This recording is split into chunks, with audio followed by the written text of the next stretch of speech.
वालेकुम। आज मैं आया हूँ गोवा सोनियारागी में। ये चिरपुर में एक लोकेशन है और ये घूमने के लिए बड़ी अच्छी जगह है। तो आज इधर घूमेंगे और आज इधर देखेंगे कि ये कैसी प्लेस है। और अभी भी पैंडेमिक चल रहा है, कोरोना। तो आइए मिलते हैं।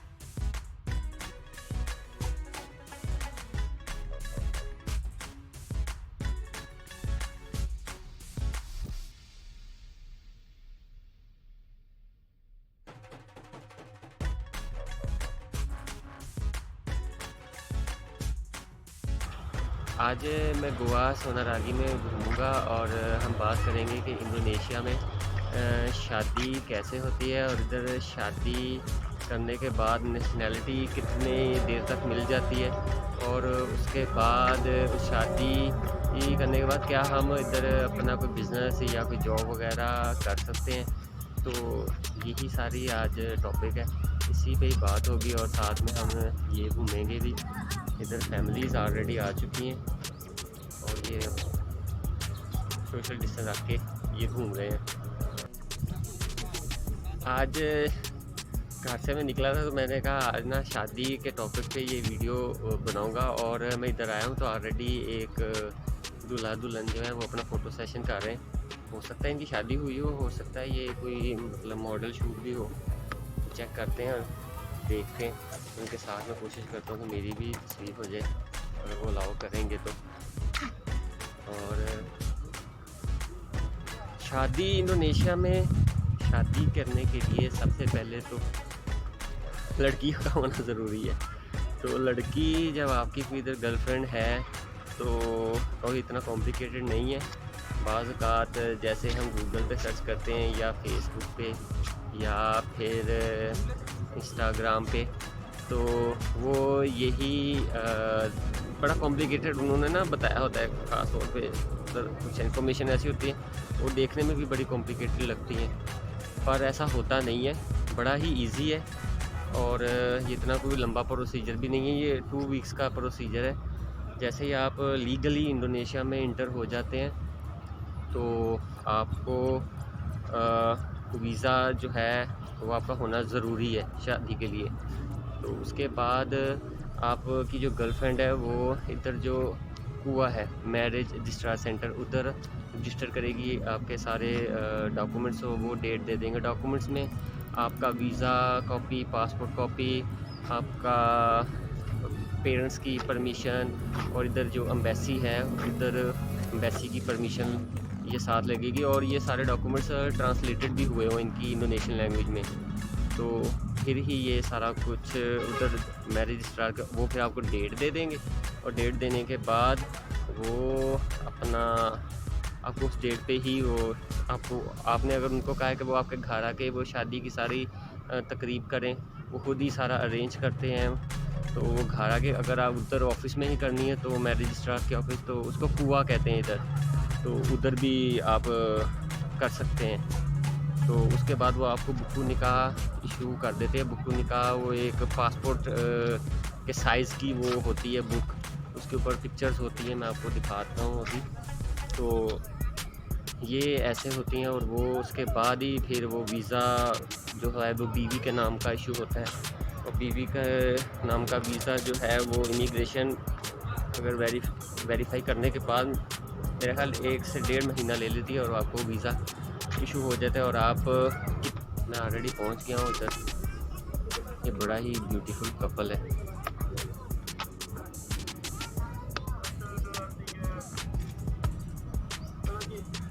आई थिंक दे आर शूट बाली।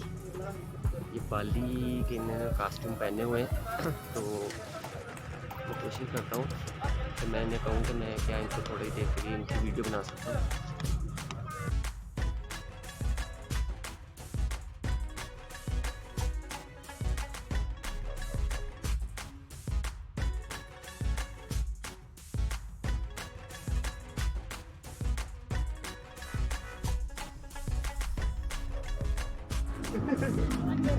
इन्होंने मुझे अलाउ कर दिया है कि मैं इनके साथ पिक्चर ले सकता हूँ, और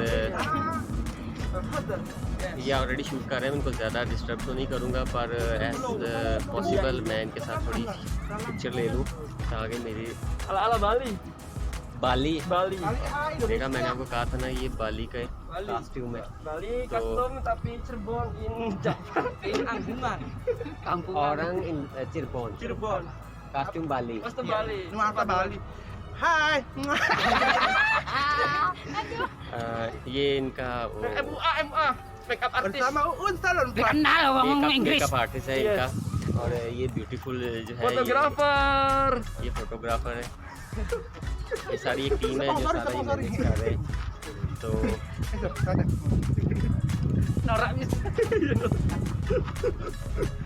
daripada bayar. Enak nih sepatu tikir. Nama My name is Ajay. Asi. Beautiful girl name is Asi. Handsome boy Ajay.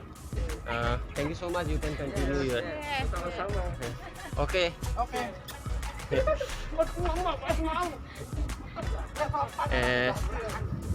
ये इधर शादी के ऑलरेडी इनकी शादी हो चुकी होगी मेरा ख्याल है, तो गर्लफ्रेंड बॉयफ्रेंड तो ऑलरेडी हैं, इसलिए टू मच फ्रैंक है। तो ये इनके साथ थोड़ा सा अभी फन किया, ये थोड़ा सा आपने अब देख लिया होगा, और मैंने ऑलरेडी पिक्चर भी इनके साथ ले लिए। ये इंडोनेशियन बड़े ही फ्रैंक और बड़े नाइस लोग हैं, बहुत ही हम्बल लोग हैं ये। और इंडोनेशिया में अगर मैं तो बड़ी अरसे से तो रह रहा हूँ, बड़े पुरसकून ज़िंदगी है इधर, और बड़ी इजी लाइफ है इधर, कुछ भी कॉम्प्लिकेटेड नहीं है इधर इंडोनेशिया में। अगर आपको किसी चीज़ का नहीं पता या आपको इन्फॉर्मेशन लेना चाह रहे हैं तो आप इन लोगों से पूछ सकते हैं, ये इजी गोइंग, कोई कॉम्प्लिकेटेड नहीं है। तो और अच्छा, शादी के थोड़ी सी बात एक और इन्फॉर्मेशन देता चलूँ कि शादी के जब डॉक्यूमेंट्स जो हैं वो जब हम ट्रांसलेट करवाने के लिए हमें कहाँ से होंगे, ये ज़्यादातर जकार्ता में होते। और ये ट्रांसलेट होने के बाद, ट्रांसलेट क्या होता है, अगर आप पाकिस्तान से फ़्लाई कर रहे हैं तो साफ़ है आपको पेरेंट्स का परमिशन लेटर चाहिए कि उन्होंने अलाउ कर दिया है कि वो इंडोनेशियन लड़की से शादी कर ले। और अगर उसके अलावा पेरेंट्स के अलावा एक अगर आप ऑलरेडी शादीशुदा हैं तो आपको अपनी वाइफ का परमिशन लेटर चाहिए। अगर आप गैर शादीशुदा हैं तो आपको सिंगल सर्टिफिकेट चाहिए। अगर आपका डिवोर्स हुआ है तो वो डिवोर्स लेटर वो इधर चलेगा। ये सारे डॉक्यूमेंट्स, इनमें से कोई भी जिस कैटेगरी में आप आते हैं उस कैटेगरी में आने के बाद ये आपने फिर ट्रांसलेट करवाएंगे। वो जकार्ता में अब जैसे ही गूगल करेंगे तो बहुत से ट्रांसलेटर जो है वो आ जाएंगे सामने, और आप उधर से आप ट्रांसलेट भी उनसे करवा सकते हैं। कोई एक्सपेंसिव, ज़्यादा महंगे भी नहीं है वो सारा। फिर कोशिश कीजिएगा कि जो भी लेटर आप अपनी कंट्री से लेके आएँ वो इंग्लिश में लेके आएँ। उर्दू में अगर आप लेके आएंगे थोड़ा सा कॉम्प्लिकेटेड होगा, पर इंग्लिश में ज़्यादा ईजी है तो वो सारे। और दूसरा, जब आपने ये सारे documents ministry foreign affair Islamabad या जो भी आपका मतलब लगती है आपकी मिनिस्ट्री फॉरेन अफेयर, उधर से लीगलाइज लाजमी आप करवाएं। तो जब आप अपनी कंट्री की मिनिस्ट्री ऑफ फॉरेन अफेयर से ये डॉक्यूमेंट जो है लीगलाइज करवा लेते हैं तो उसके बाद ये इधर डॉक्यूमेंट्स आपने वो डॉक्यूमेंट्स ये जो डॉक्यूमेंट्स हैं इनकी कॉपी जब आप अम्बेसी में जाएंगे, अम्बेसी भी आपके पाकिस्तान वाले लीगलाइज जो डॉक्यूमेंट्स में वो मांगेगी। और अम्बेसी जो है वो लड़की की तरफ से भी पेरेंट्स का परमिशन लेटर और इनकी जो मैरिज रजिस्ट्रार जो है जिसको बुआ कहते हैं, वहाँ के सारे डॉक्यूमेंट्स जो हैं वो सारे वो अम्बेसी मांगती है। उसके बाद वो आपको एक दिन में वो परमिशन लेटर अम्बेसी इशू कर देती है। उसके बाद वो सारे डॉक्यूमेंट्स जो हैं ट्रांसलेटेड जो हुए हैं वो सारे मैरिज रजिस्ट्रार सेंटर सबमिट करने होते हैं। उसके बाद वो डेट दे देते हैं और वो उस डेट को आपकी शादी हो जाती है और बुकू निकाह इशू हो जाते हैं। और सो बुकू निकाह के इशू होते ही आप एबल हो जाते हैं कि आप अपना मैरिज वीज़ा अप्लाई कर दें। और ये इतना कोई कॉम्प्लिकेटेड नहीं है। आप जैसे फेसबुक या इंस्टाग्राम या कोई यूट्यूब पे ऐसे ही वो बोलेंगे ये डॉक्यूमेंट्स ले आओ, ये होते हैं, ये सारा कोई इतना कॉम्प्लिकेटेड नहीं है। ये सारा जो मैरिज रजिस्ट्रार हैं वो सब आपको प्रोवाइड करेंगे और आपको गाइड करेंगे। आपकी तरफ से ये पाकिस्तान से कोई आ रहा है तो उसको सिर्फ ये 3-4 ही डॉक्यूमेंट्स चाहिए। Parents permission letter, single certificate, या अगर डिवोर्स है या ऑलरेडी शादीशुदा है तो उसकी वाइफ का परमिशन लेटर, इन तीनों में से एक, और आपका वीज़ा और पासपोर्ट कॉपी, ये और पाकिस्तान एम्बेसी से जो परमिशन लेटर, ये सारा कुछ वो इधर आके जकार्ता से में आपको मिलेगा। जैसे ये हो जाएगा आपको फिर वो सारा आपको डेट देने के बाद शादी आपकी हो जाएगी और आप अपना वीज़ा इमिग्रेशन में जाके अप्लाई कर सकते हैं। और जब इमिग्रेशन में जाएंगे आपकी वाइफ आपको फॉलो करेगी, वो आपका गारंटी लेटर, स्पॉन्सर लेटर, वो सारा फिर वो ज़ीरो से वो करेंगे, वो इमिग्रेशन वाले आपको गाइड कर देंगे। अब ज़रा भी ये पैनिक ना हो, ये लेटर ये कौन सा मिलेगा, ये कहाँ से लेंगे, वो सारे ये मैरिज रजिस्ट्रार जो सेंटर है कुआ, ये उनकी सरदर्द है, वो उन्होंने बना के देने हैं। आपको सिर्फ उन्होंने बता देना ये जो मैंने आपको डॉक्यूमेंट्स दिए हैं उनको यही चाहिए आपकी तरफ से। और लड़की की तरफ से भी इधर फैमिली कार्ड जो है इसको कारतु कुलवार का कहते हैं, उसका सिंगल सर्टिफिकेट, वो सारा कुछ, और वो ऑलरेडी उनकी यूनियन काउंसिल वो खुद ही अरेंज कर देते हैं। और ये इधर इंडोनेशिया में डॉक्यूमेंटेशन बहुत ही इजी है, बहुत इन्होंने ऑनलाइन हर चीज़ किया हुआ है। और आप जाते भी है, आपका 1 घंटे या आधे घंटे में आपके नंबर के मुताबिक और आपके काम के मुताबिक वो आप उसी दिन के अंदर अंदर आपका ये काम कर देते हैं। तो ये इतना कोई कॉम्प्लिकेटेड नहीं है, बड़ा इजी है। और शादी करने के बाद फिर बंदा सोचता है कि हमें इधर जॉब मिल जाएगी क्या। मैं इतनी अरसे से इधर रह रहा हूँ, मुझे अभी तक कोई मैंने जो ना अप्लाई की है, और मेरा ख्याल मैं मिलेगी भी नहीं, क्योंकि मेरा वीज़ा जो है वो शादी का वीज़ा है, और शादी के वीज़े पे जहाँ तक मेरी इन्फॉर्मेशन है काम करना अलाउ नहीं है। और शादी का जो जहाँ तक मेरा है पर्सनल एक्सपीरियंस, शादी करने के बाद इधर जब हम काम करने का सोचते हैं तो सावधान है को बिज़नेस ही इधर करेंगे। जॉब्स का तो वीज़ा नहीं है, जॉब के लिए एक अलग सा वीज़ा है, एक अलग प्रोसीजर है, उसको फॉलो करना पड़ेगा।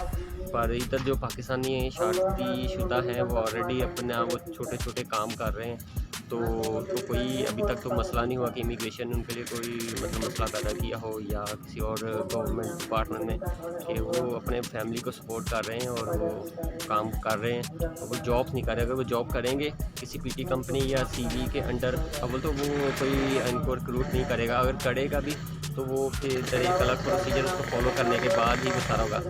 ये अब आप शोर सुन रहे होंगे, ये शहर के अंदर ही है, ये सारा इसके पूरी आबादी है, और टूरिस्ट जो है वो इधर बस पेंडेमिक की वजह से कम ही है।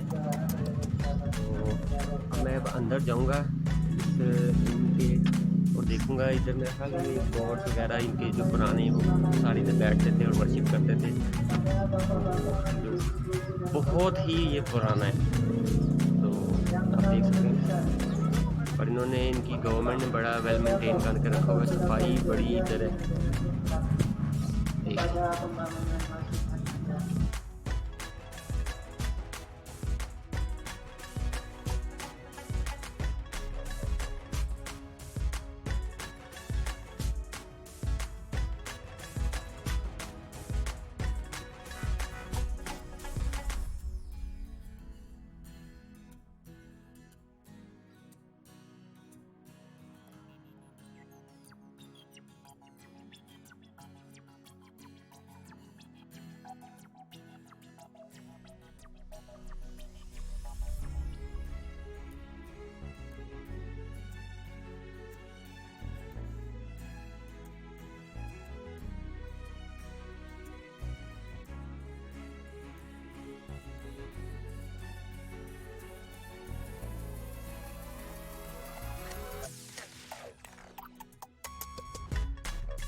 आज का वेदर जो है वो बहुत ही ज़बरदस्त है।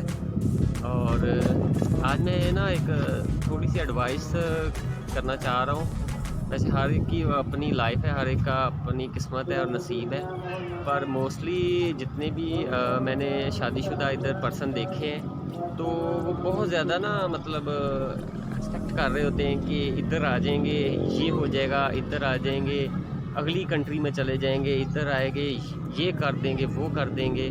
और जनाब वो मज़े भी बड़े होते हैं कि जनाब वो फेसबुक पे या इंस्टाग्राम पे जनाब वो कुड़ी जो है वो फंस गई है, तो अब जनाब हम मौजा ही मौजा जा रहे हैं। तो शादी करना इंडोनेशिया में बड़ा ही आसान है, कॉम्प्लिकेटेड नहीं है इतना, क्योंकि डॉक्यूमेंट्स भी प्रोसीजर करना।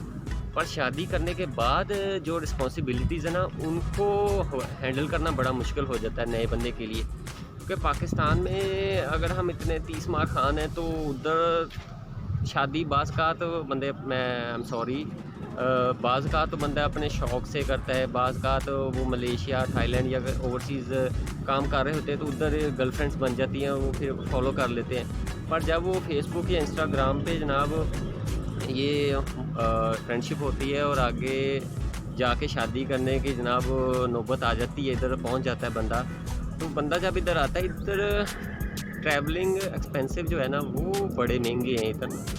तो सफ़र इधर अगर आपके पास अपनी ट्रांसपोर्ट नहीं है तो बड़ा मुश्किल हो जाता है, थोड़ा महंगा है थोड़ा सा इंडोनेशिया ना। तो ये इधर फिर आने के बाद इधर वो जॉब भी नहीं बंदा कर सकता, क्योंकि डॉक्यूमेंट्स नहीं है, ना इधर कोई मतलब इलीगल वर्कर रखता है। और अगर कोई मतलब किसी पाकिस्तानी के अंडर बंदा काम कर भी ले, या किसी इंडियन के, या पुराना को बांग्लादेशी जकार्ता में या बड़ी बड़ी सिटीज़ में बैठे हैं, वो रख भी लेगा, तो वो 2 जूता सैलरी देगा, 3 जूता सैलरी देगा। 2 जूता 3 जूता पाकिस्तानी 30-40 हज़ार, उसमें आपने खाना भी खाना है, अपने ट्रांसपोर्ट भी अवेल करनी है, अपना मेडिकल भी है, आपने अपनी वो वाइफ को भी मतलब जो आपकी होगी उसको भी सपोर्ट करना बड़ा मुश्किल हो जाता है। तो बाज़ का इधर जितने भी मेरे एक्सपीरियंस के मुताबिक मैं जिन पाकिस्तानियों को मिला उधर आए हैं, शादियाँ की हैं, वो थोड़ा उनकी ना या तो वो लड़ाई झगड़े बाद में हुए हैं, डिवोर्स तक नौबत आ गई है, बाज़ का को छोड़ चुके हैं, क्योंकि वो इनका ज़हन यही होता है बाज़ का कि हम शादी करेंगे और आगे निकल जाएंगे, यानी कि ऑस्ट्रेलिया साथ लगता है, उधर चले जाएंगे, जापान चले जाएंगे या कनाडा निकल जाएंगे या कहीं भी। ऐसा कोई सीन नहीं है। जब आपने इधर से थर्ड कंट्री में अपनी वाइफ का वीज़ा होते हुए जाना है, तो आपको वही डॉक्यूमेंट्स रिक्वायर्ड है जो आपको पाकिस्तान में बैठे रिक्वायर्ड होंगे, जो पाकिस्तान में बैठे कैनेडियन, जापान या ऑस्ट्रेलिया या कोई भी यूरोप की कंट्री जो है वो आपसे डिमांड कर रही है, वही डॉक्यूमेंट्स इधर है। और इधर ज़्यादा स्ट्रिक्ट है, क्योंकि इधर हर चीज़ ऑनलाइन है। आपको टैक्स होगा, आपका टैक्स नंबर वो भी ऑनलाइन, आप बिज़नेस क्या करते हैं उधर सूरत उसको स्यूट कहते हैं, वो भी ऑनलाइन। आप इधर कुछ भी हैं, आप जैसे आपका वो आईडी कार्ड का डेटा मारते हैं, आपके पूरे एसेट्स, आपकी पूरी हिस्ट्री खुल जाती है। तो ये इतना आसान नहीं है कि जनाब अगर आपके ज़हन में ये है ना कि आप शादी करके इधर आके आगे चले जाएंगे, तो बहुत मुश्किल है, नामुमकिन नहीं है। अगर आपके पास पैसा बहुत ज़्यादा है, आप इधर आके कारोबार कर रहे हैं, आपके पास अपने पीटी खोल लिए या अपनी बीवी के नाम पे सीवी खोल रहे हो, टैक्स दे रहे हैं, आपके पास वेल बैंक स्टेटमेंट है, तो आप चाहे मरीख पे चले जाएं, कोई मुश्किल नहीं है। पर अगर नहीं होगा तो आप ये वीज़ा लेने के बाद फिर सोचेंगे कि 2-3 महीने बैंक स्टेटमेंट अपडेट की और उसके बाद निकल गए, नहीं, ऐसा नहीं कुछ भी होना। तो ये ज़हन में रखिएगा कि मैं वैसे नसीहत कर रहा हूँ। अगर आपने ट्राई करनी, हर एक का मैंने शुरू में बताया था, हर एक का अपना नसीब और अपने मुकद्दर है, तो ट्राई करना चाहिए। बस ये थोड़ी सी बातें थी और इन्फॉर्मेशन थी, और ये मैं बाकी आपको थोड़ा सा जितना भी घूमूंगा आपको दूसरे व्यू से दिखाऊंगा। और ये मेरी शादी का जो पर्सनल एक्सपीरियंस था वो मैंने शेयर कर दिया।